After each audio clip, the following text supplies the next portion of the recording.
বিচার কাজে বিচারকরা নিজ হাতে সাক্ষীদের সাক্ষ্য লেখেন। ফৌজদারি কার্যবিধি হিসেবে এই ইতিহাস প্রায় ১৫৬ বছরের পুরনো, কিন্তু সাক্ষীর বক্তব্য ঠিকমতো লেখা হচ্ছে কিনা এ নিয়ে সন্দেহ থাকত সব পক্ষেরই। দীর্ঘদিন পরে হলেও এ ব্যবস্থার পরিবর্তন আনতে উদ্যোগ নিলেন প্রধান বিচারপতি এস.কে. সিনহা। এর আওতায় জাতিসংঘের উন্নয়ন কর্মসূচির সহায়তায় সিলেটের ৪০টির মধ্যে ২০টি আদালত কক্ষে সাক্ষ্য গ্রহণের জন্য আধুনিক প্রযুক্তির ব্যবহার শুরু হচ্ছে।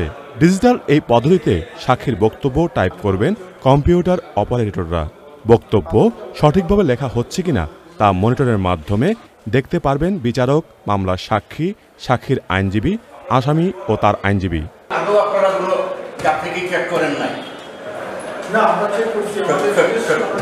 শুধু তাই নয়, সবার দেখার সুবিধা করে দিতে থাকছে বড় পর্দার ব্যবস্থা।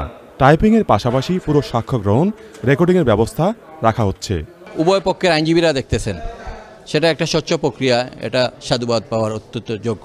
ডিজিটাল পদ্ধতি এবং এই পদ্ধতির মাধ্যমে সাক্ষীর সাক্ষ্য সঠিকভাবে উপস্থাপন এবং রেকর্ড করা হয়।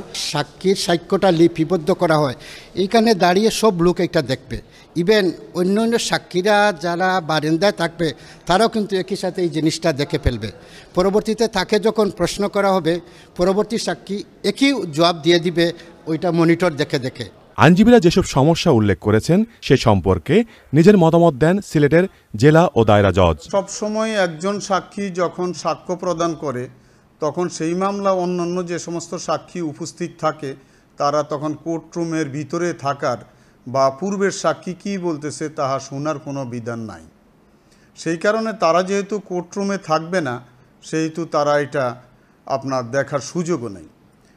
আর দ্বিতীয়ত, যেখানে বিদ্যুৎ প্রবলেম হতে পারে, এটা স্বাভাবিক, সেখানে আমাদের 1 ঘন্টা ব্যাকআপ দেওয়ার মতো মেশিনারিজ আমরা সেট করে নিচ্ছি।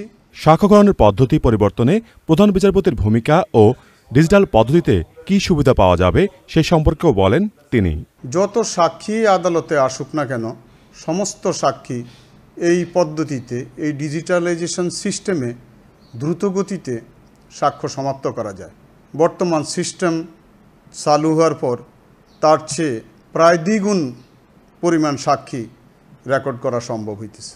আসলে আমাদের বর্তমান বাংলাদেশের মাননীয় প্রধান বিচারপতি মহোদয়ই আপনার সিলেটে এই সিস্টেম ইন্ট্রোডিউস করার পিছনে উনারই সবচেয়ে বেশি অবদান। ইউএনডিপি জানিয়েছে, ডিজিটালাইজেশন করতে আদালত প্রতি খরচ হয়েছে প্রায় 1,60,000 টাকা। হাতে লেখা সাক্ষ্য গ্রহণের পরিবর্তে এবার সূচনা হয়েছে ডিজিটাল পদ্ধতিতে সাক্ষ্য গ্রহণ।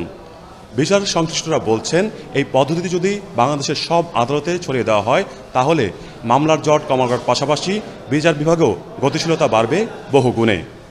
সিলেটের জেলা ও দায়রা জজ আদালত থেকে মাজহারুল হক মান্না, চ্যানেল আই।